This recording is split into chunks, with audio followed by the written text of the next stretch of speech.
you know, raising the trail up, you know, and paving another stretch over that.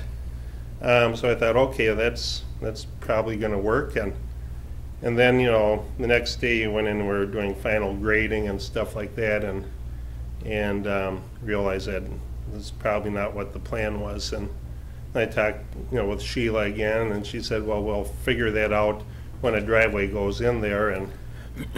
And I was wondering what that meant, you know, figuring it out later, you know, because you know, there'd be quite a disparity between, you know, where an intended driveway would be and where it would have to do to follow the trail.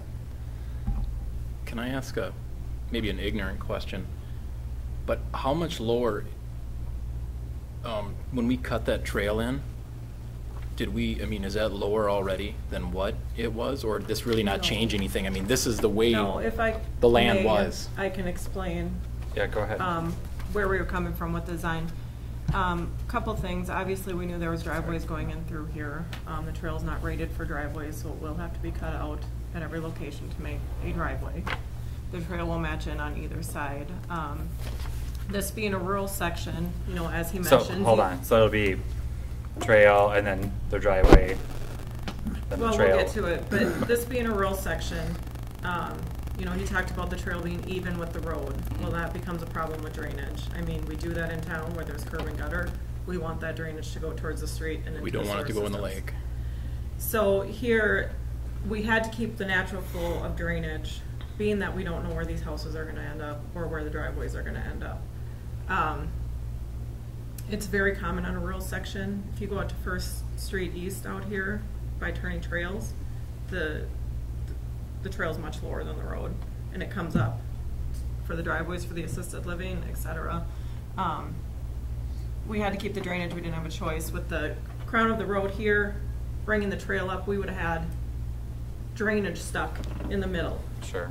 Now, if we had put the ditch in the middle, you know, that trail would have been bumped clear out to the right-of-way line, and we would have had to build a wall or something without going on private property to grade it. Therefore, at this point, the drainage goes, you know, from the road over the trail and then down into a ditch where we have culverts going across where they were before from that side to the lake. Could I Likely, interject one comment, or? If you go to that last page of pictures I sent you, Nick, Okay, likely you will. pictures? Yeah. The one thing that there is there. You will likely have this situation where you have a culvert on your side of the trail. Yeah, well, that's Yep. I'd anticipate that. Yep. If you notice that the driveway there is even with the trail, and it doesn't dip It's actually down. not. It can be deceiving, but it's not. Well, it's more even than this, but along this stretch of the Imhoff, this is right in front of this lot is where it's the worst. It improves first as two you go lots, up yep. either way. So I don't think, you know, I understand what you were saying about drainage and stuff, but if it was like this along the whole stretch of the trail, then I could say, okay, that makes sense, but where this comes in, then it drops down and then goes up, and then it's, you know, maybe like this much difference between the trail and the road as you know, go into the other lots. So it's this lot is the most severely impacted. We followed the existing drainage patterns as much as we could. This is kind of what we looked at for driveways going into those last two properties, or the, you know, lot 1 and lot 2 from Imhoff East, or excuse me, Ingram, the cross street Ingram East. And these are kind of the worst case scenario for both those driveways. So if we raise the trail a little bit and blend it in with about 10 feet on each side, we only have like a 2% slope on each side of the driveway. It really, they'll have to cut out part of the trail, as we've discussed anyway, because it's not rated for driving. We couldn't build the whole thing rated for vehicles. It would be quite expensive. So they'll have to cut out part of the trail, build their driveway where they want, and in this situation, cars, I don't believe, would bottom out. I mean, the slope is very gradual, and it would take about 5 to 10 feet on each side of the trail to blend that in with the existing trail. Is there any way that that could have been, you know, was there any foresight in that? I mean, Yeah, I we mean, had give or meetings take where a they were couple gonna- inches, we could have moved the trail, but we really kept it with, But I mean, knowing existing that, topography. knowing that homes were going to be built out there, but we didn't know when those lots would we didn't stay. know when. We didn't know, but we were in the midst of Like I said, communication. within a couple inches, it maybe could have come up, but it really wouldn't have made a huge, significant difference. What's the grade between, you know, 4-foot stretch between, you know, where it's about 12 inches, you know, difference? Isn't that Well, it's more than 20 or 4 feet, but 20 no, or it's 25% about, grade? it's about a 10% grade 10%? is what we have calculated in there. That's the difference between the road From and your then road 12 to the inches trail. down lower, 12 inches? Well, that's And what we have on the The 4-foot plans. stretch is 12 inches drop. It's 10 and to 4 feet 15%. is more like 20 or 25%. Well, the plans say, regardless. And that's showing 7%. Yep, but that is bringing the trail up a little, or the driveway up a little bit. I'm just showing that there are, you know, pretty easy ways to So still are these put your two driveway. options? What are we looking at here? These are the two, for the driveway options for the two lots that are in question here. It's his Oh. lot and the one directly west of his. Oh, okay. So those seem to have the steepest slope between. The others shouldn't be an issue at all. But, you know, there will have to be some work on each side of a driveway here to blend it in with the trail. Some work that we need to do now, or No, at the time. Because Oh, I when they- don't know, you know, Oh, how right, those 'cause- lots are, they're low Yep. here, they're high back here, so it depends on where they even out and where the And where they driveway's put their gonna be, driveway, I get it. and, you know, so they'll all of just have those to factors. take out whatever that section of trail Yep. and replace it with their driveway, which we knew Yep. they were gonna have to do anyway, Yes. right? And just, you know, as you're looking, these are cross sections, so they're like if we were standing, we cut into Imhoff perpendicular to the center line. You do notice like we have the grade flattened out where the trail is at a 1.5%, and to keep it ADA compliant, we will have to make sure that the property owners do that, or it won't be ADA compliant if it has a greater cross slope. So there's also not much we can do about that because there will be a flat spot in the driveway. But if you go out by First Street by Turning Trails, same thing. I took a few pictures of some other trails that are rural. But we just don't want to have 10 driveways out there that look No. like a roller coaster, so there's Nope. only a couple of them that are in There's only a question. couple at that very Jim, west edge. what's your intent out there? You intend on building, or do you intend on getting the lot improved so you can sell it, or? Well, at some point, you know, just planning on building on it at some point, you know, and, you know, so we're eventually, you know, look at, you know, building like probably as I'm getting old and fat, you know, a single house or something. So you're just looking for something formalized? Yeah, something, you know, because, you know, Sheila said, well, we'll figure it out later. I said, well, what does that mean, you know? Who would pay for, you know, fixing the trail then at that point? And, Which you're not really fixing the trail because you're replacing it with your driveway, well, then you. right? There'll be a little bit of- You know, a There won't be difference that. there between, you know, the trail and where the driveway comes up, you know, and, So how does You're that gonna have work, to have Nick? I some mean, negative grade he's gotta from the put in a street into your driveway, house. but I think we have to fix the trail, or? if you put it straight or at a positive grade towards your house, I mean, I can't even guess how much fill you would have to bring in. I know there's some in the back to flatten it out, but well, there's not if enough. it's moving and stuff, there'd be plenty of fill there to balance it out. Well, yeah, but I don't think you would be above the road level. Well, that's neither here nor there. really. Well, no, but I'm just saying, I mean, we it's can't- unlikely we can't that anticipate you would have an every option, upslope you know? from the road to your house in that location with the grades of the current lots. Well, that's, you know, I guess, you know, I don't really know how to answer that either, you know, it's. And that's what I It's, mean when, I guess the point of question is not, you know, how do we deal with the difference between the road and the trail, which, you know, in that short period, would, you know, be kind of a steep area.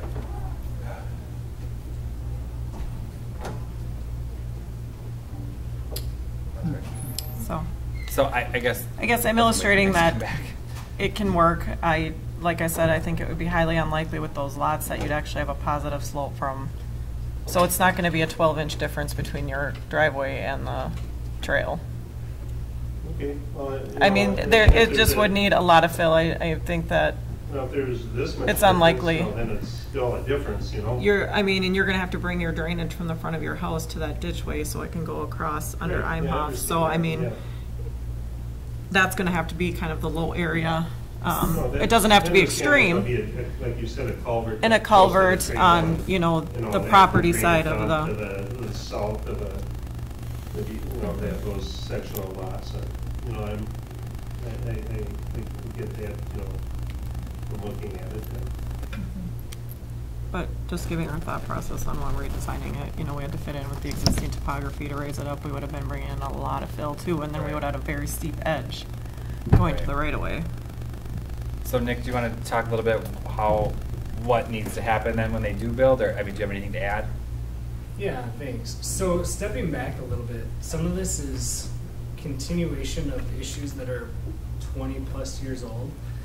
Typically when you go through the planning process and you go through the subdivision process, we create grading plans and really put together a proposed subdivision. Like Lake Ridge would be a good example of that.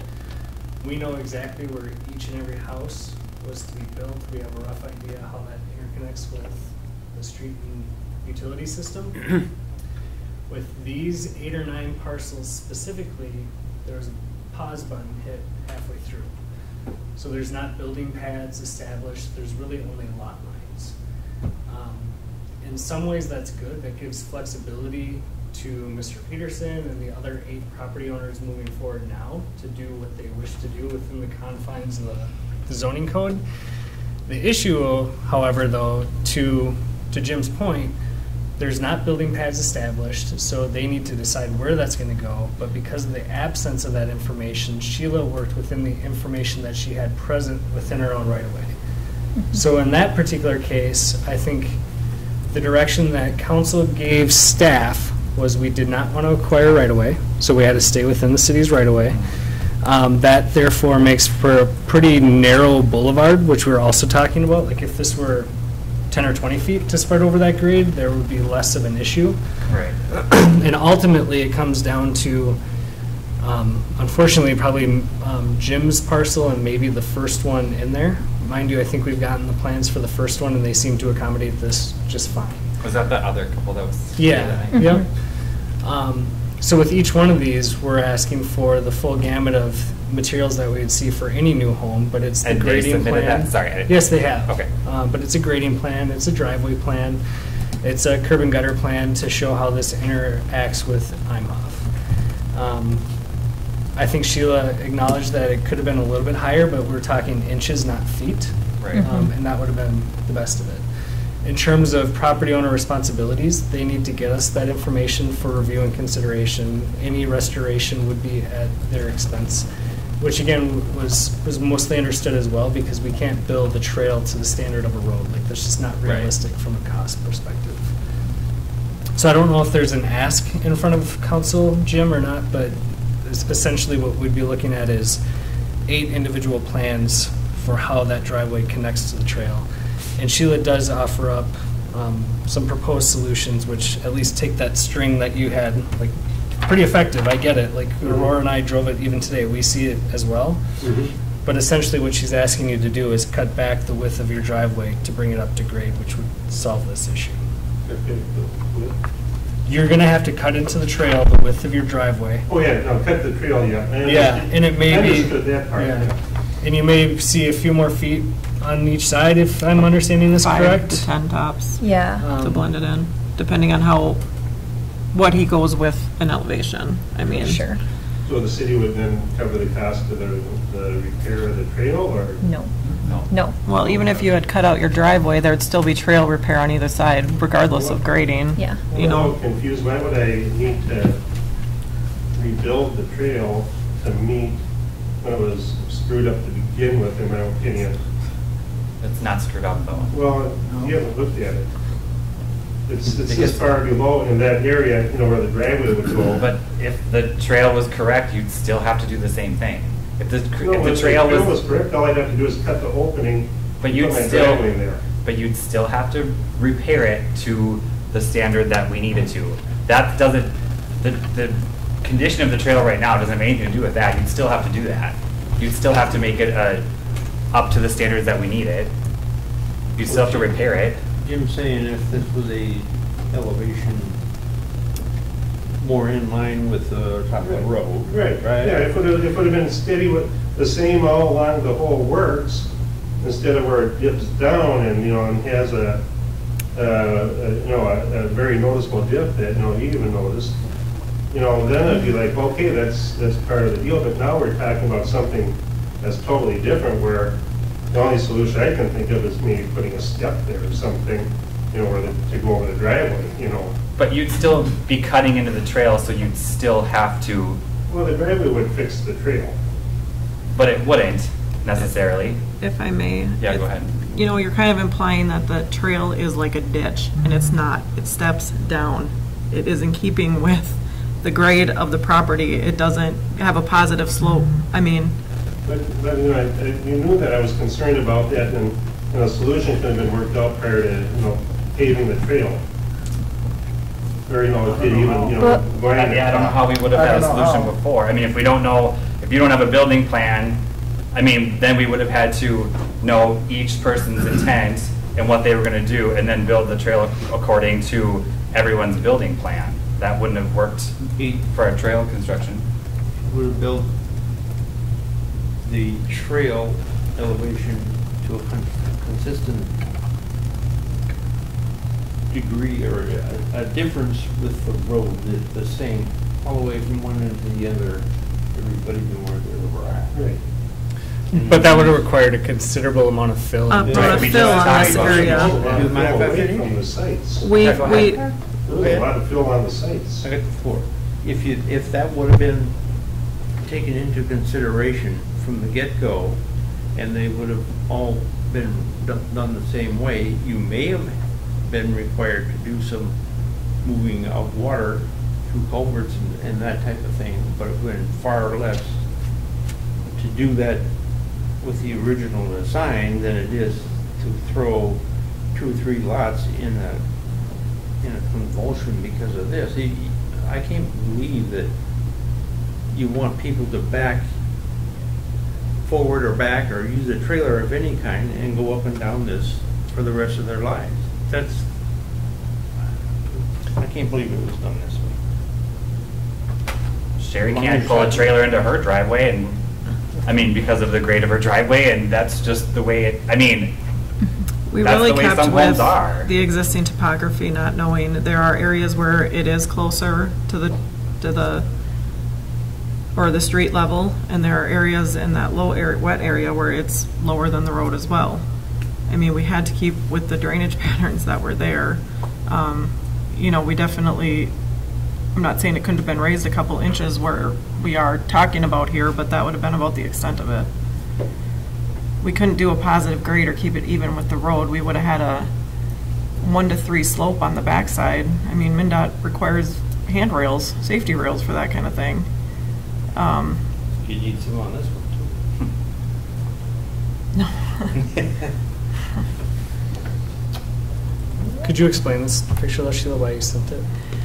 Well, you know, we were just looking at examples of rural sections around that, you know, they are lower to keep with drainage and they have to go up for driveways, and then there's culverts under the driveways, which in a rural section, you're gonna need culverts under every driveway, likely, depending on where you're at, whether you're at the top of the hill or it's going through. How far is the road between the trail and? Well, this is the road? further, How much room obviously. is there? It's obviously further. I guess I didn't measure it, but I was just looking for examples where, regardless, you can see the trail has to go up to meet driveways, because in between there's wet areas where we had to keep the drainage. And we kept with the topography of the surrounding area. And that's why I put that last one in that we looked at already with the culvert. So what would we have had to have done differently, because I'm not understanding it, what would we have had to have done differently to keep that very consistent all the way down throughout all those lots? Would there have had to have been additional fill and then we would have had to Significant do- fill, and we would have, I mean, to not buy right away or go on personal property, I mean, we would have had a 1 to 3 slope at best, or steeper, to make it work. There's a 10-foot easement along there anyways for you.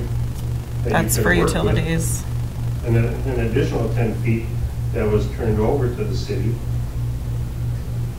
It's a utility easement, not a, like an And- Well, improvement. if you would have asked me, I would have gladly given, permission to do whatever you want to get this so it would have worked out, right, But and then without again, we any- would have been making the assumption that all those property owners would be bringing in significant fill on their property.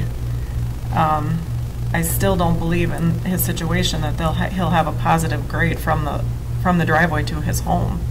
So It will what- likely come down or flatten out, but to keep the drainage, Well, of the other plans you received, what's their solution?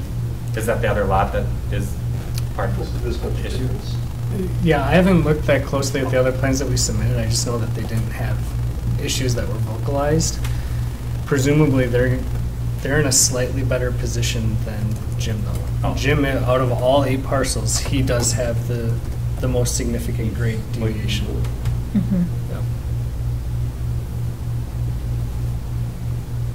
There's one more on the other side of this. There's what? There's one more lot out here, the other, beyond the photograph there. And that one, perhaps the last. That's it.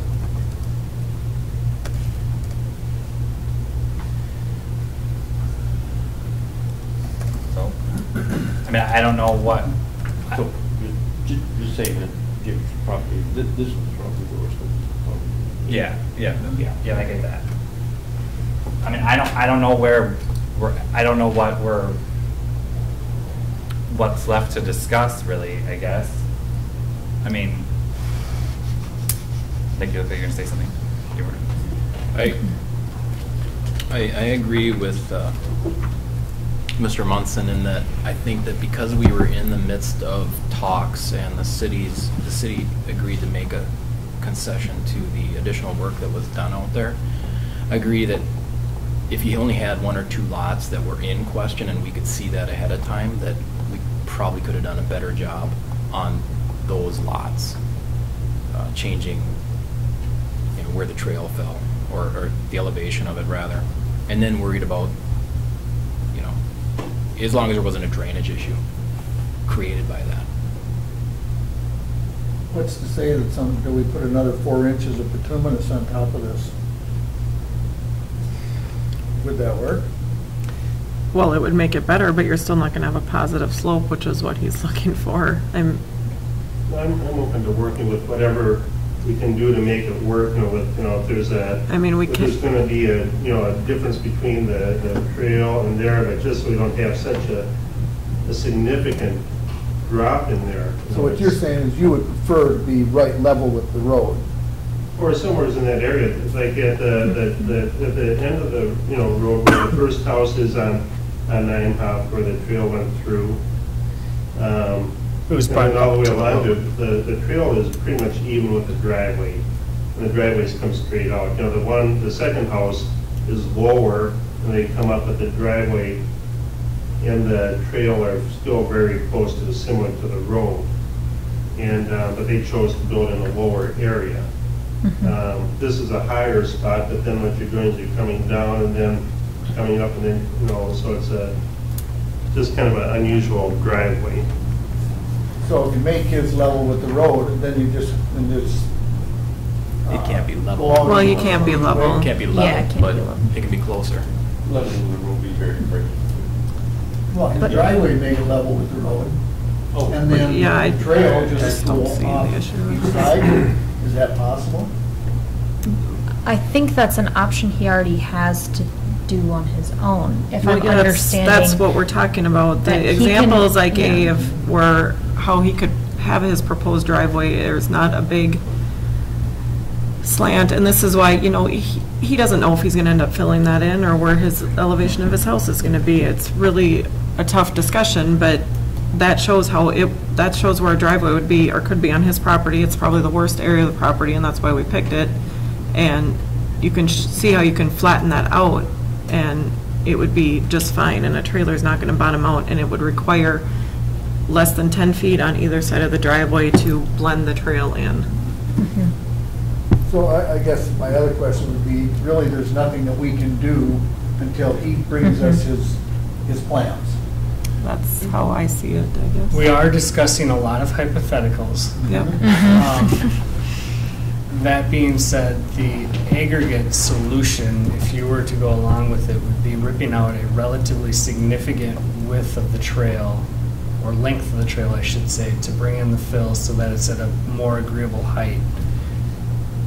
Understanding that we don't know if his driveway is going to be 10 feet of that or this 10 feet of that. But again, that's where some of the struggle comes from to begin with. How many feet on either side of the driveway would you figure would need restoration? If they were gonna be built.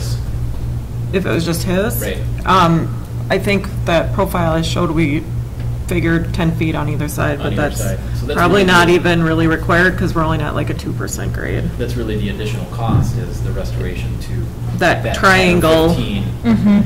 The triangle of Correct. blacktop. What is it additional? You can't even throw a number at it, really, or? No, yeah. Okay. I mean, if you did a blacktop driveway, it would be nominal. If he does concrete, it would be a little just to get somebody in there to do it. but- Understood. But Okay. if you did it with the last lift of the trail itself, you knew what was gonna be there, and once you had to raise it up to make it a more buildable lot, or a better negotiable lot, that would have to cut it down considerably also. But if you don't know the height of where his driveway is going to Or be, where it's the gonna home's gonna be, difficult. I mean, Yeah. So then you have to kind of guess, and then what if it's wrong? Started 10 feet out on either side and raised it what you could. For the sake of time, Per could I? ADA, Sorry. per ADA requirements, you had at least lift it up some and help them out, is what I'm saying. If you well, had- we could put another couple inches on there, but it's not gonna really make a difference at the end of the day where his driveway goes or how it's gonna really look. It would still require You know what fixing. his problem is gonna be, Yep. so whatever height you can give him,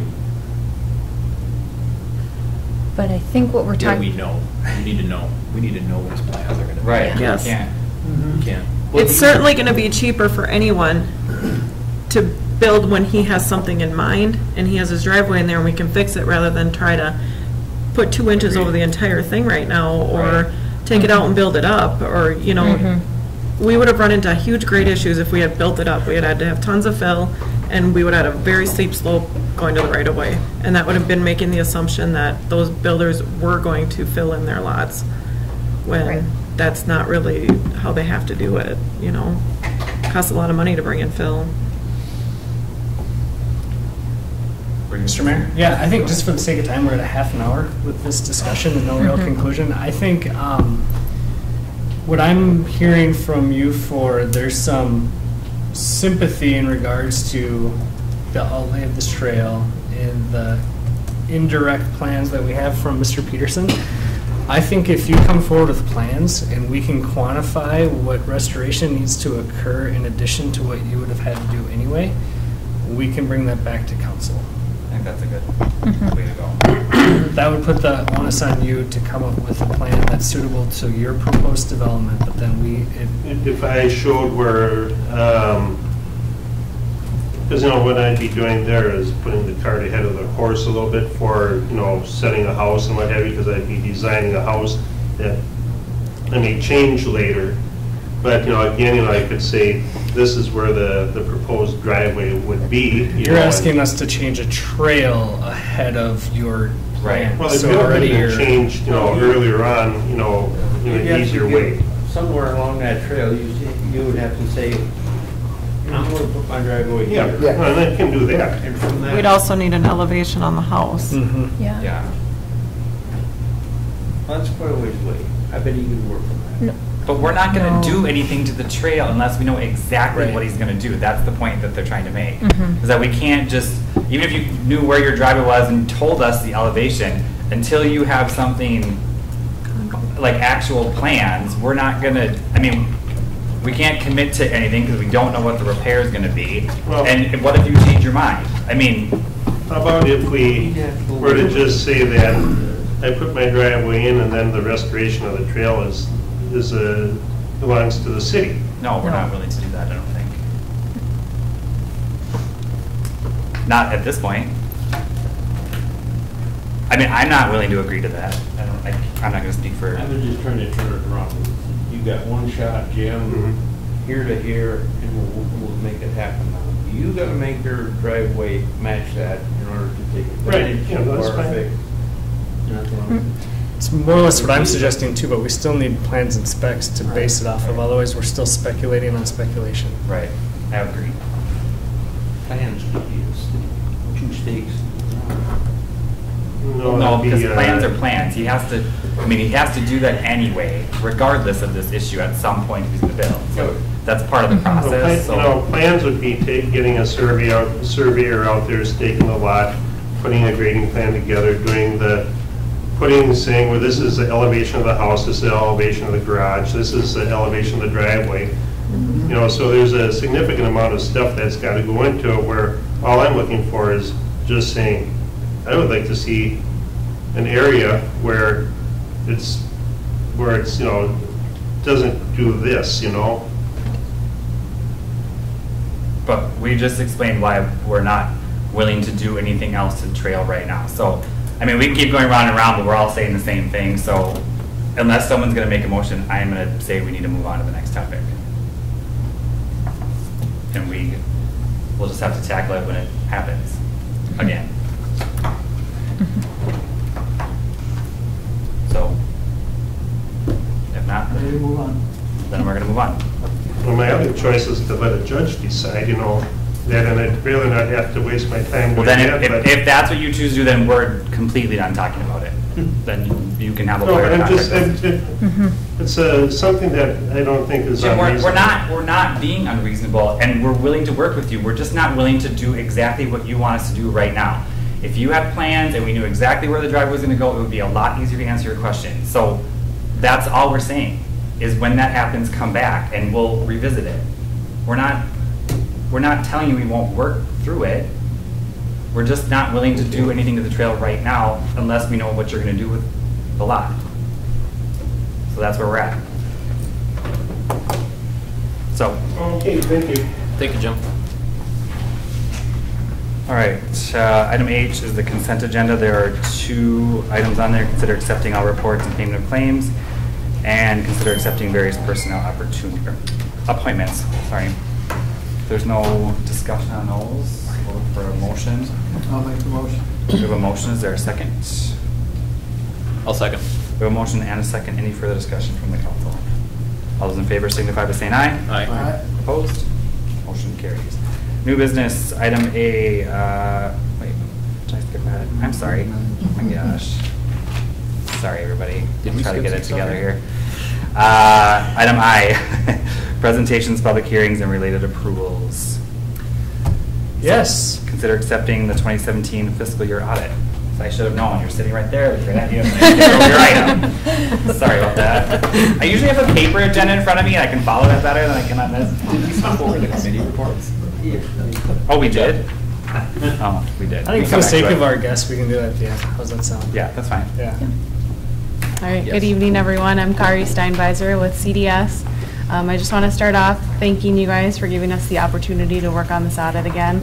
I really appreciated all the time and effort that the staff here at the city office put into, getting us everything we needed for the audit. You should each have a copy of the financial statement, the management letter, and the PowerPoint.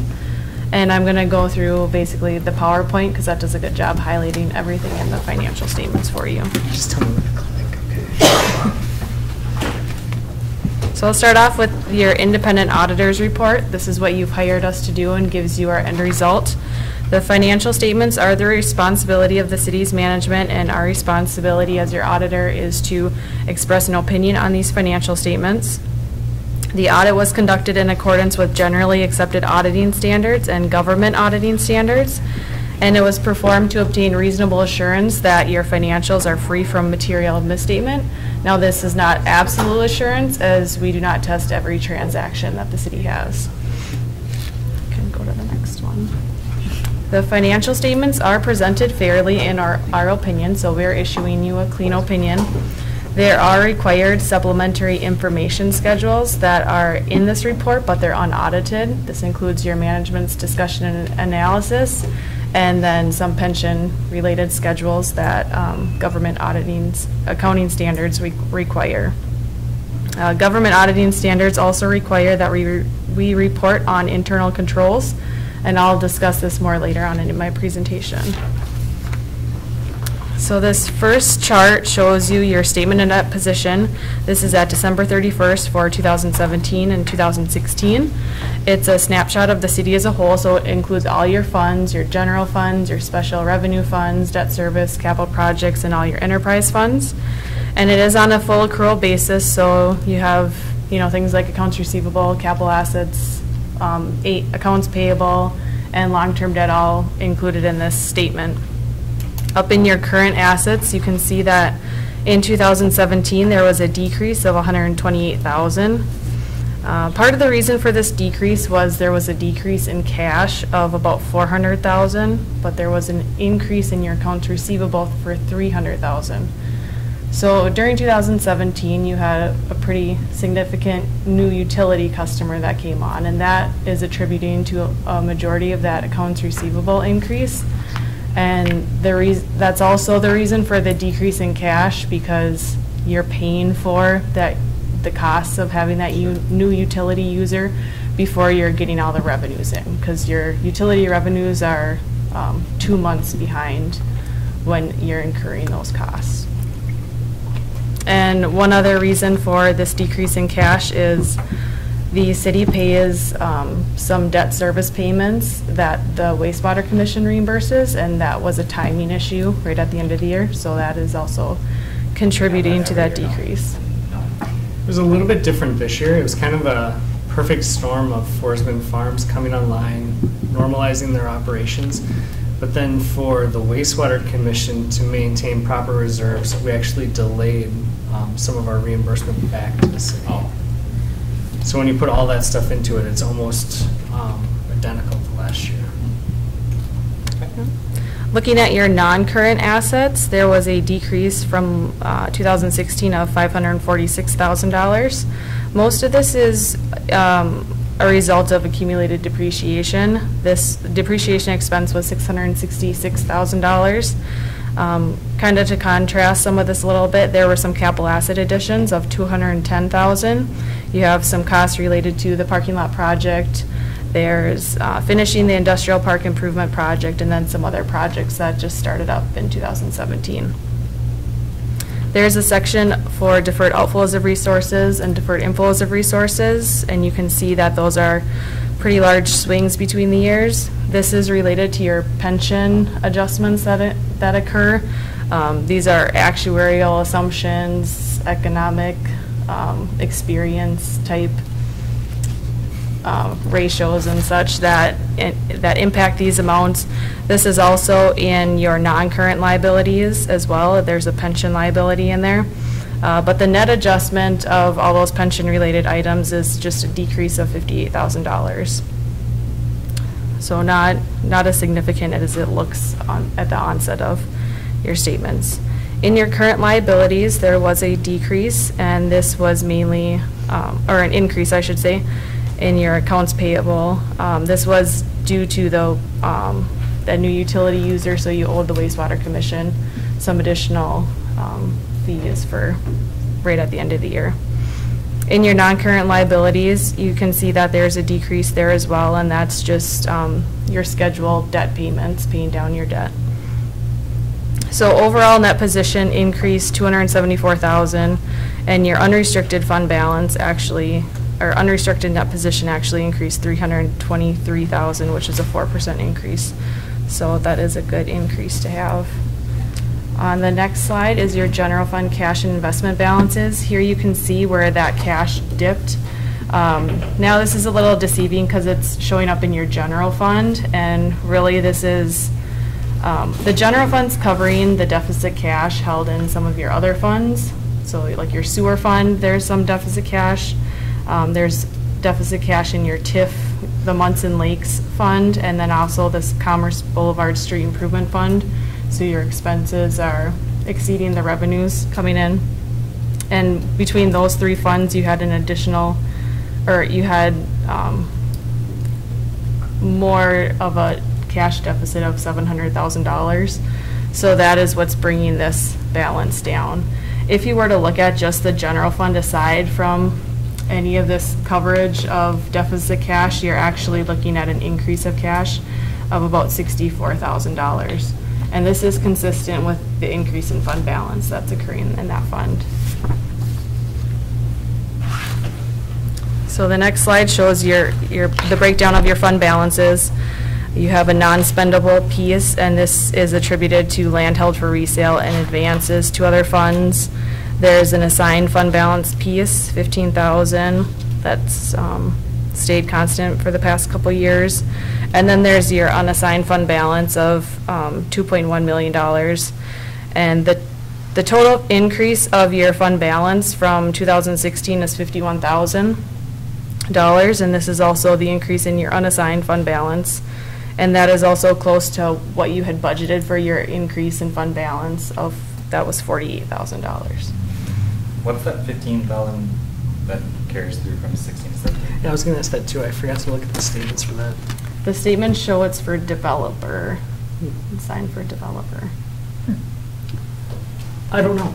I'll get back to you. Let's figure that out. I mean, it's just funny to see the exact same number year after year. Mm-hmm. Yeah. Makes me feel like we probably should have done something with it. Over here's quite large. Yeah, yeah, no kidding. Mhm. Well, that was probably also the revolving loan fund back in those years, wasn't it? No, that's a separate fund. I'd have to look. Oh. I'll get back to you. I'm not sure. I mean, it matters, but I don't need to know right now. So then your general fund revenues and expenditures is on the next chart. You have an increase in your revenues of $114,000 or a 6% increase. This mainly resulted in an increase in property taxes, and then there was also a TIF redistribution during the year that caused that increase. Your total expenditures for the year increased $307,000. Now these expenditures also include transfers to other funds, and there was a transfer to the capital equipment fund of $375,000. So that's the bulk of the increase there. So OSA recommends that fund balance be maintained at 35 to 50% of revenues, and you're well above that percentage. This year was about 70%. And then they also recommend that fund balance be maintained at 6 months of expenditures, and that is over as well. So you have a really solid fund balance there. You're doing a nice job continuing to increase that fund balance. This fund is not only self-sustaining, but it's contributing to other funds as well, such as the Capital Project Fund.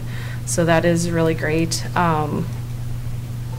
Rather, you want to focus your attention on some of the other funds that, are maybe causing that cash balance to dip. So we'll look at those in the next few slides. But first of all, let's talk about general fund revenues. Now your two largest revenue sources are property taxes and intergovernmental revenues. The biggest swing here is in your property taxes, and like I said before, that's your levy increasing $60,000, and then that TIF redistribution was $170,000. In your general fund expenditures, your largest cost areas are general government and public safety. Probably the biggest change there was in your general government area, and there was an increase in salaries and benefits and engineering costs during the year. Otherwise, there's pretty minimal variances between individual items in those categories. Looking at your water fund, the cash and investment balance between the last few years, in 2017, it went back up to where it was in 2014 and 2015. In 2016, you had paid off some debt, so that's why that balance dipped some, but then it went back up again in 2017. If you're wondering what those orange sections are, that's the result of that bond refunding process that we went through those years. So in looking at the revenues and expenses of that fund, your expenses are staying fairly constant, but your revenues are increasing. This is having that new utility user come in. It's having a positive impact on that fund. And then that's allowing your net position to go up, and you can get it back on track.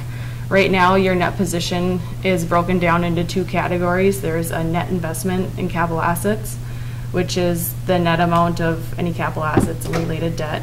And then you have an unrestricted piece in there, and that's currently at a negative. But with this fund balance coming up, that's getting that negative to drop quite a bit. So that's going in the right direction as well. For your sewer fund, again, in the sewer fund, you have the orange bar lines from the refunding process that happened. Otherwise, here you can see where that deficit cash is worsening in 2017. Just like I said, that's the timing of the utility revenues and the costs associated with it, and also when the wastewater commission reimbursed you for that debt service payment. Otherwise, when you look over at the income statement side of the revenues and expenses, you can see that the revenues are going up and the expenses are going up too, but you still have a positive net income there. So just as I said before, this is kind of an odd year because this is the first year those receivables are on there, and you have those 2 years of receivables versus your payable to cost to support this increased utility user. You're only seeing a 1 month lag versus that 2 month lag there. 2 month, not 2 year. Oh, sorry. Yeah. Yep. Oh. Yeah. It was like Basically, we had missed something there.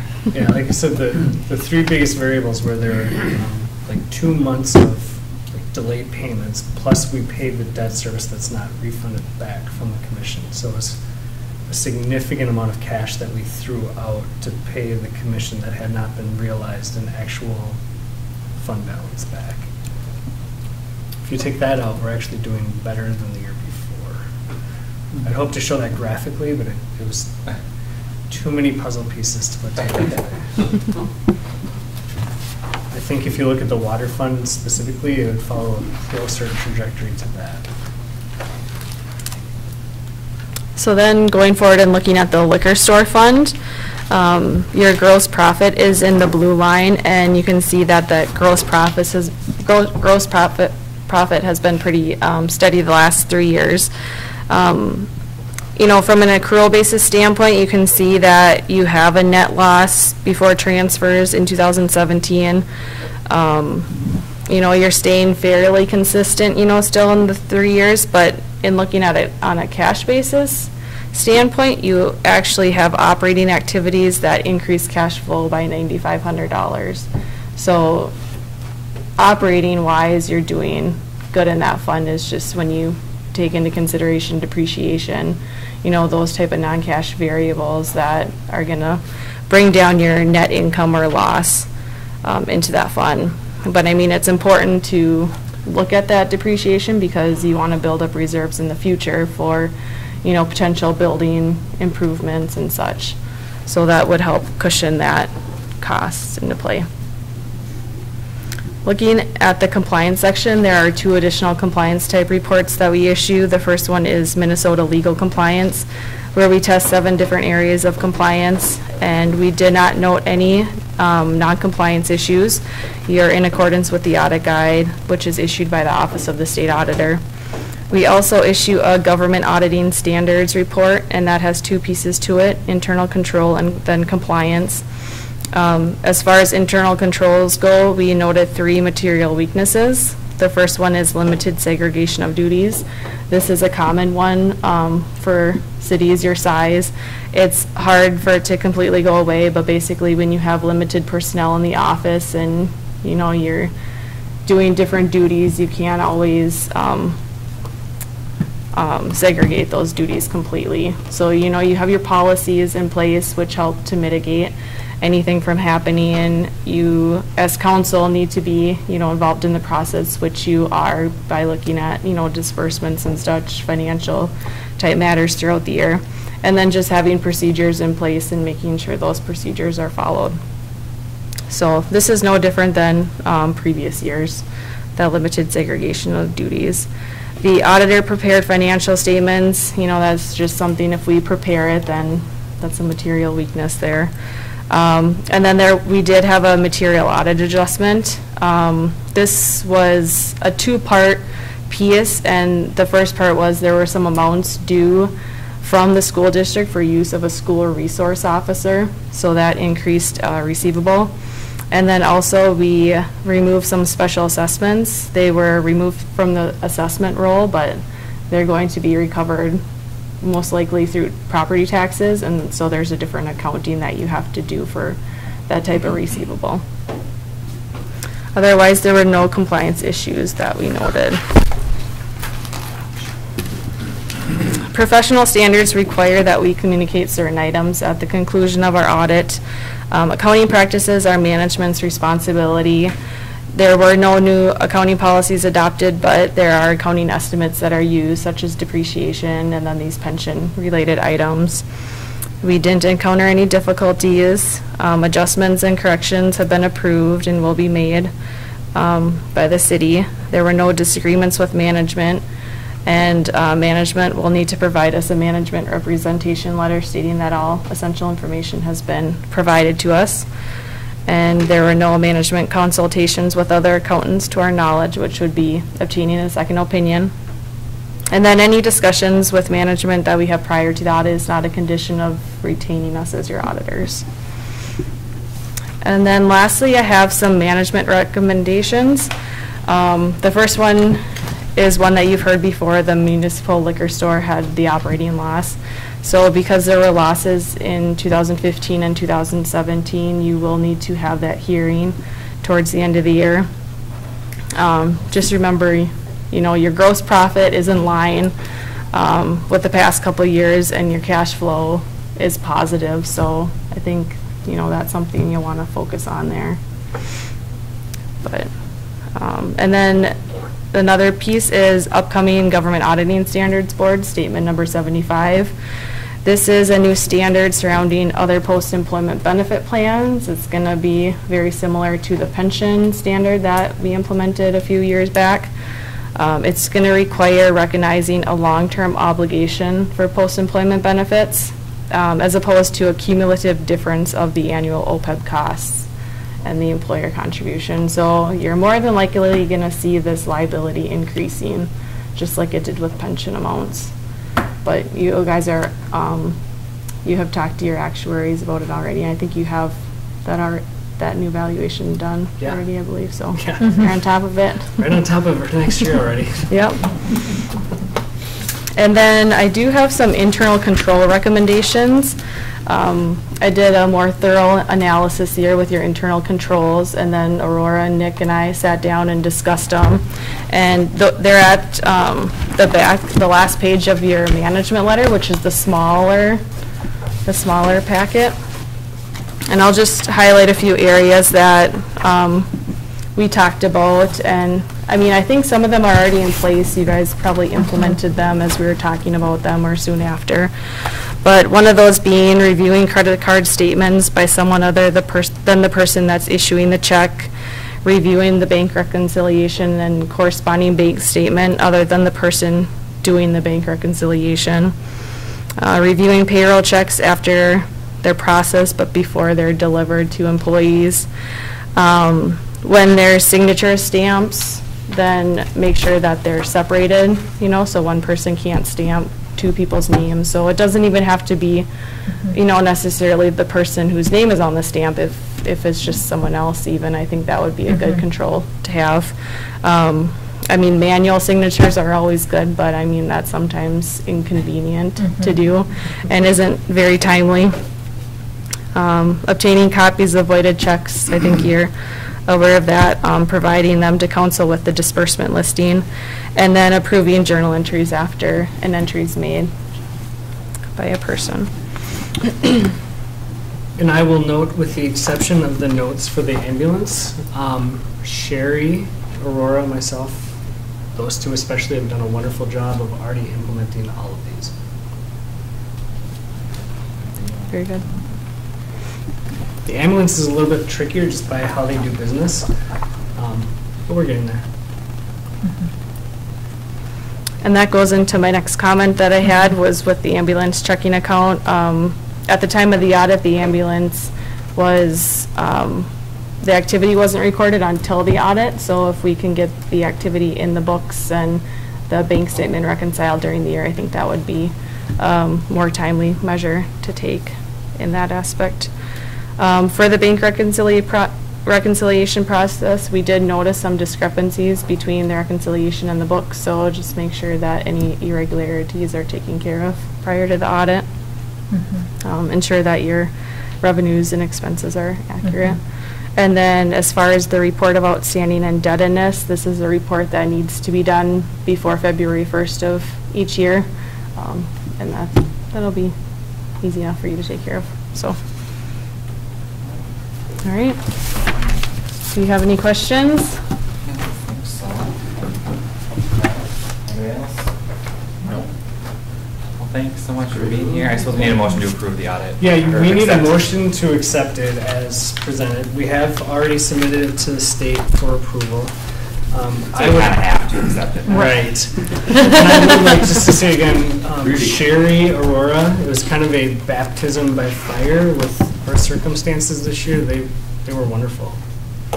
They did a great job. You just always tell them same as last year. When they ask you a question you don't know the answer to, you just say it's the same as last year. And he's in charge of money. With our auditors, I don't know, it's the same as last year. All right, we'll entertain a motion to accept the audit as presented. I'll make a motion accepting the 2017 fiscal year audit as reviewed. We have a motion. Is there a second? I'll second it. We have a motion and a second. Any further discussion from the council?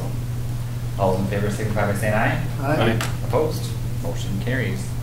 Thank you. All right. Thank you, guys. Thank you. Thank you, Kari. All right, item B, classification and compensation study report. Yes. Lots of reports tonight. Yes, lots and lots of reports. Well, thank you, Mayor and Council. So this is the final step in the classification and compensation study that we've been working on over these last several months. At the last council meeting, you approved the final job descriptions for Public Works, but really we have David Drown of David Drown and Associates here to present the overall compensation study. So it gets out the job descriptions, the classification, and the compensation. So without further ado, Welcome. David. Come on up.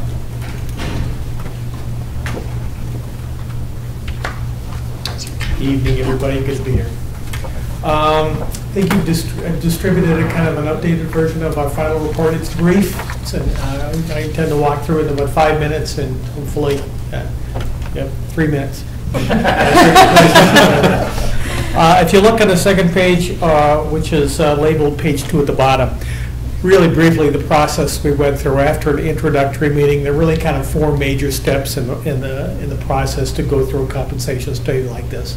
The first is to take a look at the job descriptions, which are a written description of the job duties, and make sure that they're accurate and complete. That involves talking to managers and staff and going through the process to make sure they look good.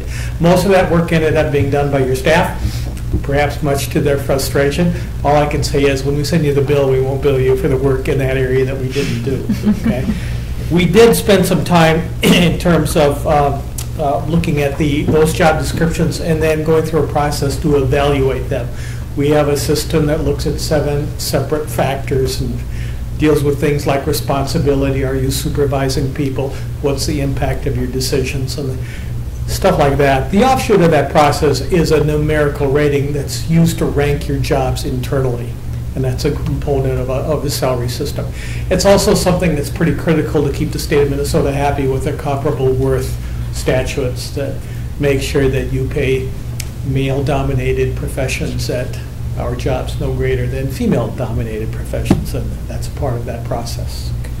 Then we moved on to looking external to the organization, looking at communities that you selected as benchmarks, which are basically folks that you would compare yourselves to, or the way I look at it, folks with whom you might compete for good employees.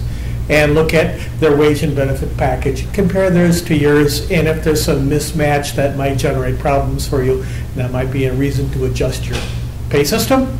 And then we moved on to recommending adjustments to your pay system that would accomplish internal consistency as well as keep you competitive externally. If you go to the next page, in terms of the classification of your internal jobs, the rankings results of them are shown on Exhibit 1. The lowest ranked jobs was a public works position, and the highest ranked job, not surprisingly, is your city administrator. And those are the numbers that came out. When the numbers are relatively close, we tend to group those in a separate or the same group or class. And there are a couple of jobs that share grade 6 and a couple of jobs that share a grade 7. So those folks would be paid comparably if this is adopted. In terms of looking external to your organization and the benchmark groups and market analysis, you see the chart labeled Exhibit 2, where the city's existing salary range system for each of those jobs is compared to what we found as the market averages in the benchmark communities. And with a couple of exceptions, for the most part, your salary system was lagging the wages that were paid in the marketplace. That would certainly suggest to us, if you wanted to stay competitive, that some adjustments upward in those ranges might be appropriate. In terms of pay plan recommendations, we're recommending that you continue, as most communities do, to have a pay system that grades your jobs according to a series of grades, and then has a series of salary steps that an employee with satisfactory performance progresses through over time. We are recommending that your pay plan be adjusted upward somewhat to keep in pace with the wages paid in benchmark communities. We are suggesting that you increase the number of grades from an 8-grade system, which you have now, to a 12-grade system. That really doesn't materially affect the grades of jobs right now, but as you add jobs or jobs duties change, it provides a little finer gradation for you to fine-tune jobs or new jobs or added jobs as they might happen in the future. 8 is kind of a lumpy system, okay? And we're recommending some slight differences in terms of number of steps and the pay range, but those aren't material changes, okay? If you like charts, the chart shown in Exhibit 3 would be what a chart of the payment system would look like, where the grades are listed down on the left side, and salary steps, usually completed after a year's worth of service, are listed across the right. Example of how to read it, if you look at one of your police officers, I believe they are ranked as a grade 7 job. So if you hired somebody new and they started at the starting range, they'd be paid $27 an hour. As they gathered experience and tenure in the community, the top of the range system for that kind of employee would be $37. So that's how that chart is read. Next page, Exhibit 4. If you look at our recommended pay plan system, top and bottom pay ranges for each of these jobs, and look at how that compares to the existing wages that are paid to those jobs. You see the pay ranges in the dotted lines, and the existing salaries are the dots, okay? Generally, one nice thing is most folks are paid within the proposed salary range. Generally at the bottom of it, but within that range. The one exception to that would be your police chief, which is a fraction of $1 underneath the proposed pay system, okay? Generally speaking, this means that there won't be a dramatic implementation cost of shifting from existing wages to the new system, or at least it wouldn't need to be, which is not always the result, okay? In terms of implementation, we've suggested that an implementation strategy that would say, hey, everybody is going to get at least a 2% cost of living adjustment to implement the system. Anybody that's below the pay plan system, that'd be your police chief, would at least be brought up into the system as starting pay. If we implemented that strategy, you'd see the numbers roughly as shown in the chart on the bottom there. Starting with 2018 wages, which should total something in the range of about $633,000. The cost to do a cost of living adjustment at 2% across all your employees for next year would cost you a little over $13,000. And then taking their current adjusted wages and moving them into the system. For your police chief, bringing him up to the minimum, and for all of the other employees, their wages aren't going to match the new wage steps exactly, so there's a little bit of rounding stuff going on there. That would add about $7,000 onto that. So the plan to implement the system in 2019, to put everybody at a step in the new system and make sure everybody's in the system, would total about $20,000 in increased budget impact, which represents a little over a 3% increase from 2019. As implementation costs go, it's about as low as you see. Okay? Yeah, in fact, I was going to chime in on that. That's actually consistent with our historical patterns when you consider our COLAs alone range between 2 and 3%. And really, the fortunate thing that we've discovered with this study, like Exhibit 4 shows, we're paying pretty appropriately across the board. There's only a couple positions that need to be reviewed. But doesn't this also add steps to positions that are already at the top? It does. In our It current does. plan, so that, I mean, looking forward, that's the added expense. Correct. Correct. So do cities that use this step system, then do they adjust their scale annually? Or you have to do something, right? Yes, Or you do. You don't have to, but. Well, an unwise community says, here's our salary plan, we're going to stick with this for a while, okay? And what happens is it gets out of whack. What works the best is that each year you've got remember that chart with all those wages on it? You look at the changes in, the cost of living, price indexes and stuff like that, and at a cost of living adjustment. Take that graph, and if a cost of living adjustment was 1.5, you'd raise all those wages 1.5. Right. That would basically mean a 1.5% salary increase for every employee. The second component of that would be with another year of satisfactory performance, usually the employee would get a step increase on top of the COLA. And if you look at the 2020 cost implications of the second year of the salary plan, it demonstrates that. Mm-hmm. The COLA adjustment of 2% would be about a $13,000 increase in wages across the board. And then moving from the current step to the next step would add another $23,000. That's based on satisfactory Based or on above average satisfactory performance, assuming that you keep all your employees and you have any turnover. Every time you have turnover, they go back to the start, there's a big savings. So this is kind of dynamic, okay? This should probably represent the worst case projection for you.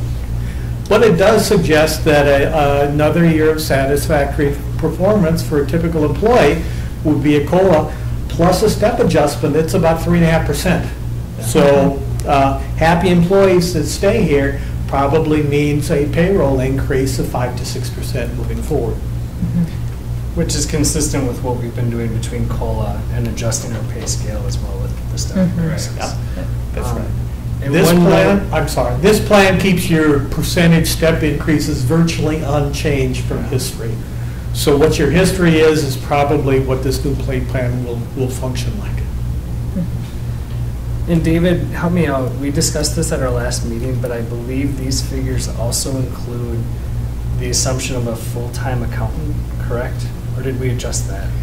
I think that the implementation comes in 2019 do make that adjustment. They do make the I adjustment. think they do make that adjustment. Okay. Yep.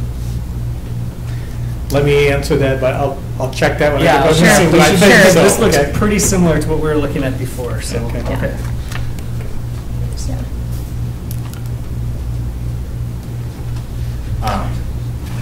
Sorry.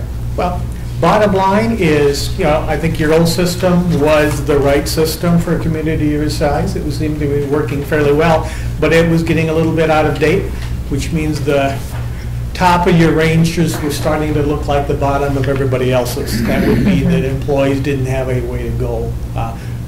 Bringing the range system up a bit creates some top end for your employees and should keep them here and happy. Well, and it's interesting you say that because, I mean, obviously keeping people here hasn't been an issue for us because we have longevity with most of our employees except for the handful that are new. But I also kind of feel like when it comes to attracting talent, I mean, we normally get a good amount of applicants for all of our open positions. So, I almost feel like our wages aren't that unsatisfactory if that's what's happening. I mean, maybe you disagree, but I think the nice part about this study, though, is that proves exactly what you just said. yeah. Reaching out to other communities and comparing it and finding out where we need to be. And there's only one that's really fractional, like you said, marginally, fractionally, it's a little bit low. Yep. And I can candidly bring up two instances. So for example, with me as a contracted employee, we have other flexibilities, right? So I'm already off of our old scale, but that was a deliberate decision that you guys made as a council. Right. Similarly, when we hired Aurora, given our old system and to David's really apt description of clunky, we didn't really have a place to put her Right, on our yeah. system. So Yeah. what is the assistant? So we needed to go through this exercise to literally understand what that position is in our organization. But that being said, when she was hired, just for the sake of putting her somewhere, she was on the same grade as the city administrator, but a lower step. So even the mechanics of what we've gone through this engagement of having updated job descriptions, something that we have not done since 1997, having some good confirmation to Councilor Dieter's point of what we're doing is correct, but we really should formalize this through some sort of pay plan, and ultimately adopting that 10-step program, which is, I would say, probably 95% consistent with what we've been doing the last 10 years anyway. It was actually a good experience to have affirmation in those three components. For example, I've been part of communities and part of engagements where we've had to look at this and say, we're doing it all wrong. We need to blow up the entire system. Everyone's paid incorrectly, period. That was a really bad presentation to the council. Yeah. This is a tweak, not a quake. Yeah, no, I don't disagree with any of that, and I think the plan itself, the structure of it is pretty solid. I mean, using points, it all makes sense. It ties back to your job description, so you know where everybody stands. Right. But the part that's tough for me is that, we haven't talked about our 2019 budget yet, for one thing. And not only that, but this adds, more expense every year. I mean, I don't know where everybody falls on this plan and who's who's at the bottom and who's in the middle and who's at the top, but I'm assuming, based on some of this information, that most people are in that bottom half of that scale. So that means for the next 10 years, our wages are going to be more than, they're always going to be more than just the 3% COLA that we normally have done. But Nick, you were saying earlier that it falls in line already with what's being done. Yeah, so historically, folks that are eligible for a step increase would receive that step increase. And through the natural transition of our organization, we've had a lot of people retire or otherwise leave that were at the top of that. So we were going to see some of that shift anyway. We have been averaging 2.5% cost of living adjustments. So in that regard, again, when I was looking at these aggregate numbers, we don't necessarily see what that looks like 5-10 years out. But I can tell you that what we see in front of us is consistent with what we've been doing the last 5 to 7 years. But most of those people were only getting cost of living. They weren't moving up because they were already at the top of their scale. I would guess probably half to that. Okay, Oh, yeah, that's yeah. half, you know what I mean? I actually think last time I looked at it, there's only a couple of people who had maxed out in terms of their step based on our current system. Like I think 2 or maybe 3 had maxed out, and You're right, 3. yeah, 3 had maxed out, And I think what's really important to know about those is the longer that people stay maxed out and we don't make adjustments to our compensation system, the more out of sync it gets the next time we hire someone. It's going to be Right. like, whoa, we Yeah. cannot get anyone. And I get that, and I Yeah. agree. I just, you know, from a budget point of view, Sure. that is a lot to take on. I mean, it could be a Mhm. lot to take on. I mean, granted, we're replacing a couple, you know, tenured positions, I guess, or one. Right now, Mhm. we replaced Mhm. one with you and with Sherry. So that, we're kind of Mhm. already in that situation right now. Mhm. So it makes sense to do it now, but, you know, budgetarily, we haven't even seen anything about 2019 yet. Mhm. You know, so it's kind of like, oh, we already know we're gonna be, have this increase, and then that limits the other things that we can do. Mhm. But if it's warranted, I mean, I get it. I mean, Dave's not here, so we can just talk about, I don't think he's overpaid, he's just fine, so. We just take that out of the equation, right? He didn't show up to the meeting? Just say $7,000. Right. And of course, to your point, I mean, I Yeah, think same as that's last year. There you go, Jason. a fair criticism to make. Just to keep in mind an obvious statement, you approve budget by budget year, correct? So even if you approve the study, that's still something that you'd review as part of your 2020 yeah. Right. budget. Yeah. Yep. Yep. Okay, so do you want us to take these 3 recommendation items separately? I'm assuming, I would like to, I guess. Yeah, Yes. I would like to as well. I mean, first of all, this is very conclusive, and thank you. If we needed this, I think the job description piece was probably, to me, the most important, because Mhm. Absolutely. we were kind of all over the place and didn't even have job descriptions for some positions, I think. So it's Yep. good to have that Mhm. normalized and, you Mhm. know, something that we're all comfortable with. Right. But the salary part, you know, I want to pay people what they deserve and be able to Mhm. attract new talent in the future. It's just, we have to consider the budget, because that's. Right.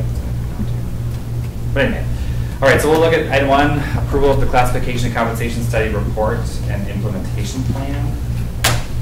Let's talk quick about that implementation plan, because what is it? Sure. That is, it's basically that you'll approve that we reclassify our employees according to the new grade and Okay. step system. So we have to put them into a new updated system. So then, but starting when? Starting immediately, starting January 1, starting last week? Yeah, good question. January 1. Yep. Okay. Yeah. Yep, Okay. absolutely. Yeah. Yep, yep. Okay. All right, so would someone like to make a motion on item number 1 there, approval of the classification and compensation study and implementation plan? I'll make the motion. We have a motion, is there a second? Second?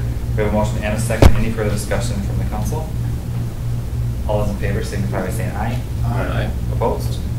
Motion carries. Item 2, approve all job descriptions as presented. Someone like to make that motion? I'll make a motion to approve all job descriptions as presented. We have a motion, is there a second? I'll second it.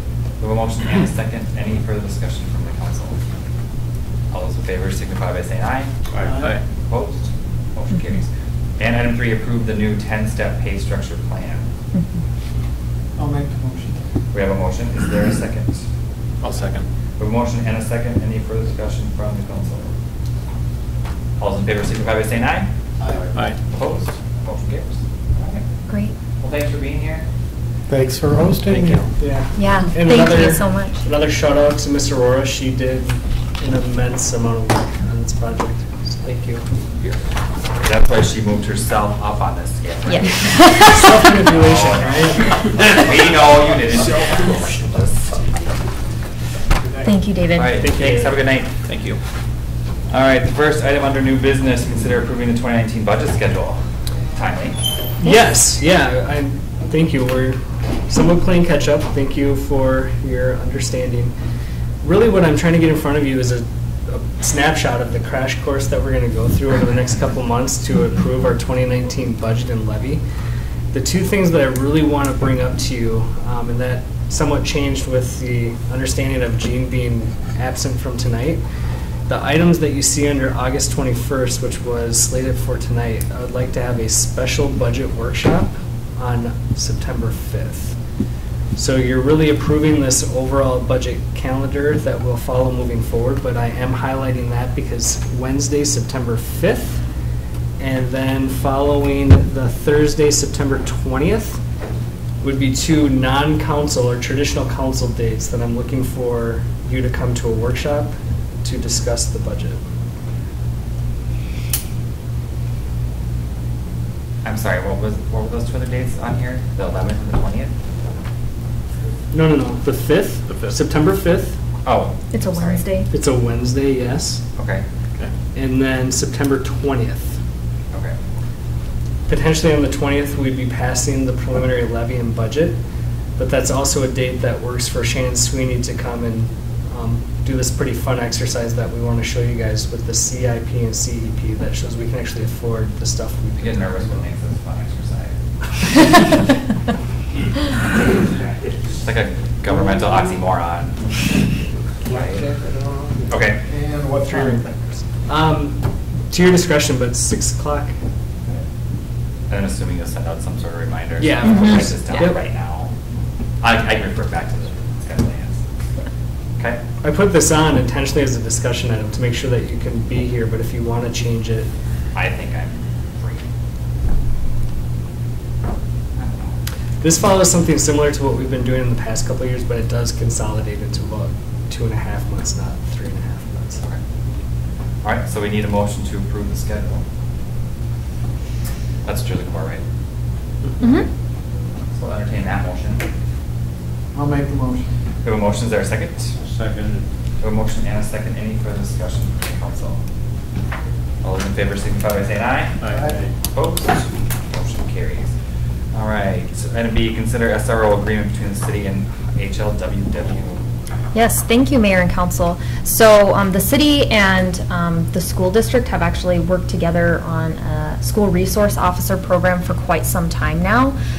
But in the last year, actually a billing oversight between our contract with them caused us to revisit the contract that we have with the school, and it was discovered that we actually have 2 old agreements that kind of touch on different things, but neither agreement specifies terms relating to payment, work schedule, liability, things like that. So, Minor issues, right? I mean, right. So that wasn't an agreement. Why? Right. So we felt that that was a key component to address. So we basically combined the 2 previous agreements in terms of what it included in terms of job duties, but added those provisions that were missing in terms of payment, scheduling, and the ability to adjust it in the future.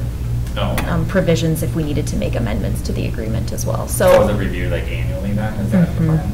Yeah, so it, as it stands currently, it would automatically renew each year unless one of the parties wanted to make an amendment to it. Okay, so we wouldn't be discussing it annually. They probably wouldn't either. Right. Okay, that's good because I mean, Right. unless we're going to change Unless we needed to change like what we, bill them. or- Right. Yeah. exactly. So this is really in keeping with what our past practice has been. I would note though that different to what we've done in previous years, previously we've received $15,000 from the school for our SRO, but the school has requested additional hours.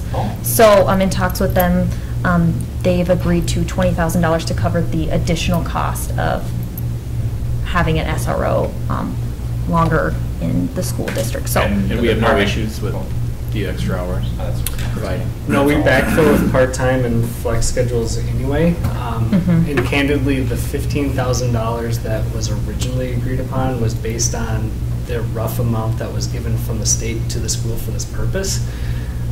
That's changed in the last 6 or 7 years whenever this first started in 2011. We still, I mean, this is still a service that we provide that's not even near half the time of that officer's position.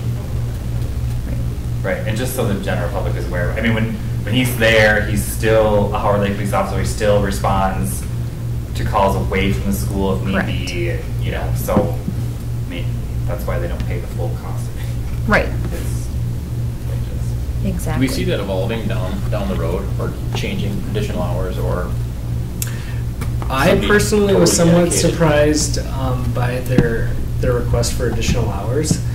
if you look at how this is handled across the county, because Wright County is primarily served by the Sheriff's Department, they have similar working arrangements, frankly, with less police officer hours than we have.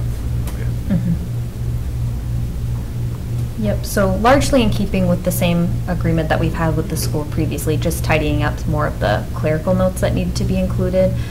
So what we'd be looking for is a motion to approve the agreement. Well, I'll make a motion accepting the SRO agreement between the city and Howard Lake as presented. we have a motion. Is there a second? So seconded. We have a motion and a second. Any further discussion from the council? All those in favor signify by saying aye. Aye. Opposed? Motion carries. All right, are we gonna go into closed session right away, or do you wanna finish the rest of, there isn't anything else on? Well, we did skip over council. Oh, yes, sorry, reports. sorry. I apologize, everyone. I don't have it together today, and it happens. So let's go back to item F, council and committee reports. One of the most exciting things I'd like to touch on. Oh, I actually wasn't going to you first. Oh. Go ahead. All right. I'm just kidding. Parks and Planning met out at Lake Ridge Park on Thursday evening, yes, at 6 p.m. And that was the last park that we reviewed. Just to touch on what we've been working on is just looking down the road, improvements that could be made at these parks, or what do they need right now. Lake Ridge really, it doesn't really need anything. Well, that's good to hear. I mean, it could use a possible, maybe a shelter down the road or some type of shade. There's really nothing out there right now, but in terms of being larger or having more activities for kids or more playground equipment, it doesn't really need anything. And then we did come back and met at Lions Park, where we were greeted with a little bit better understanding of what was being presented in terms of what needs to be done out there. And I think it was in general agreement amongst all of us that what was presented looked good, and maybe start heading that direction early. So how does it differ from what we saw a couple months ago? Well, initially when the plan was fired out to us, it seemed like that the whole existing beach area in front of the pavers or the retaining wall was going to be wiped out, and that's not what it was. It's going to be reduced, but there won't be a need for, and maybe Nick can pull that up too, but we had talked earlier about a boulder wall, something that was, maybe going to be 4 feet tall and an extreme amount of lineal footage there, but that was reduced. We don't need that. Why don't we need it? Well, we don't need that degree of separation between I a see. grassy area and coming into the sand. I got it. Mm-hmm. But was it for aesthetic value, and was it form and function, or was it? I think it was, I don't really know what they presented on that boulder wall, what the function of it was, or just going to be aesthetics, or. Sure, you guys have it on your screen, right? Yep. So kind of in quick form, stepping back, it was, we quickly found it was somewhat challenging to make sure that the Parks and Planning Commission was well heard, that the requirements of Wright County Soil and Water and the DNR, all their requirements were withheld within this plan. And then, of course, some of the early comments that we received from council when we brought the first draft of this. So this is an attempt at compromise and making everyone happy, but also moving forward with the project. So in front of you, this shows an expanded beach area immediately in front of the bathroom area. One of the comments that the Parks Commission made was getting rid of this paver trail. This is proposed to be an ADA trail down from the parking lot to the beach itself, so that someone in a wheelchair or that has limited mobility could get down to the beach. This would remain. It wouldn't be pavers, however, it would be concrete, just something a little bit more durable in their opinion. To Jason's earlier comment, there was discussion of a boulder wall right along this area here. Really, we can accommodate the exact same thing with just the simple grade of the land there, which is not only a cost savings to the project, but also a preference of the Parks Commission, who made valid points that if you're a parent, you want to be able to sit on the grassy area right there and then run after your kid in the sand. Right. So just kind of that simple transition there. So the boulder wall wasn't meant to keep sand from washing? No. You know, like the drainage from washing the sand back into the lake? No, we might push it back a little bit just to have more physical sand to lay on or something, but it would not be impacted by the water. Yep. Moving over here, the rain garden that's in place would largely remain intact, but if you recall, in front of that rain garden, in front of the split rail fence, there's just a ton of vegetation, which is considered a shoreline vegetation or shoreline preservation project. That's this area here, this area here. Most of that is set to go away under this new plan, where it would be hidden into the bank itself. This is really the current swimming beach. We would remove that retaining wall and add a lot of fill so that if you're standing at the pavilion, you're looking out at green grass for this entire area, and the hillside here is the new restoration area. So if you're on a boat, you'd look in and you'd see natural shoreline, but if you're standing on top of the hill at the pavilion, you just see grass. Yep. Right now, you see about 6 feet tall. It's extremely overgrown. Yeah. And then just in general, we would seek to square off the area in front of the playground to fill that in to be a straight line. Right now, it's pretty jagged and rough. And the riprap would only be maybe 2 or 3 feet at the lake there, so it would not wash away that restoration area. This representation, that Nick, I mean, when I first looked at this, and I know April's not here, but April Butner looked at it too, and it looked like this was really going to wipe out a huge chunk of swimming beach, of the beach area. And when we went out there and we met and looked at it from that corner point where there could be a Vestal or whatever, it really, it just didn't, you have to go out there to visualize it and take a look at it. It doesn't. Yeah, unfortunately, this really isn't to scale, but it was at the savings of not hiring an engineer or a landscape architect. You just colored on this with markers? Well, somewhat. So yeah, just today we did meet with the proposed landscaper to get his feedback and actually quantify this into like an estimate for a project. Right. The only thing that I think is of concern is that the beach goes all the way up to the boat landing. So then, I mean, isn't the Parks Commission concerned that people are going to swim right there out in front of the boat landing? I mean, can you share what you shared? I wouldn't want about my kids, but the other beach that you were at. Yeah, I just brought up a beach that we go to, or my family goes to in Buffalo, which is Griffin Park, which is almost the carbon copy of this park, like the layout. And they have a public access dock or a public access boat landing right next to their beach area. You need to be a good parent to make sure that kids are safe, but by natural traffic flow, you stay away from that area. I've been out there probably 3 times in the last 2 weeks, and hundreds of boats come in and out. A lot of kids play it. It just works. Right, that's what I mean. Like if no one's going to use that area, then why have a beach there, or why have that area be beach? If you don't want people to swim there because it's a boat landing. But that's what they're using right now. There's more usage in that area than further down. And it's the other area right now, it just seems to be the collect-all, and Nick touched on it out there too. It's just the collect-all point for anything that comes across that lake is the current beach area now. Right. And this area here that's grayed out, it just staying far cleaner. My concern was the same as you're getting closer to the boat landing. What do we do with the buoys?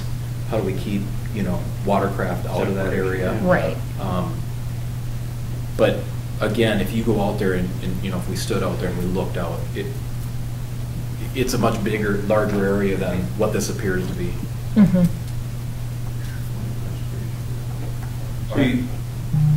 Okay. Was there a statement, did I hear that right, to the right side where the shoreline restoration area is in brown?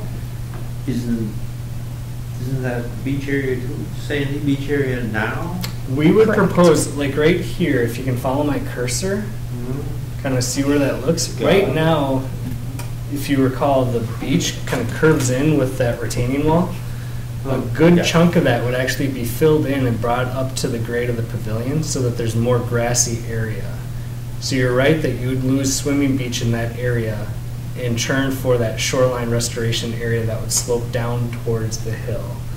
And that's intentional to Jason's point. Right now, that is the most difficult part of that entire swimming beach to keep clean. We can go out there with the tractor and rake, and less than an hour later, it almost looks like we didn't touch Right. it. It's a different kind of soil right in that edge of it, so it's really sunken and frankly gross. But that's just the natural composition of Right. the beach and the water in that area. And I think before council approves this, again, to Jason's point, this is a two-dimensional Nick Sharpie kind of drawing. It really deserves the justice of being on site so that you can Sure. understand the topo and where we propose to put things. Right. It would be better if this little L-shaped thing were had black behind it, like blacktop. I think that Oh, would yeah. improve it immensely. Because I first looked at that and there's that. But this one's been around a couple months now, so Mhm. it's getting better and better. I agree. Yep. Progress. Cool. Anything else to present? No, it's an important step. We have to make the right decision. Parks has to make the right decision. We have to put it in front of council properly so that, I mean, we've had a lot of citizen input and concern on it and discussion, and even just with the rake, there was a lot of positive feedback. Mhm. Oh, this is so clean now, so. Yeah. We That's have, a good idea for a beach. I think we'll make the right decision. Mhm. That's all I have. Any other council committee reports? No? All right. Well, let's move into our closed session then. Yes, we do need a minute to reset cameras, and our lovely guests are asked to leave. But while we're transitioning, More? Pete, can I get Sherry, signatures? sorry, I used you as an example. Sherry,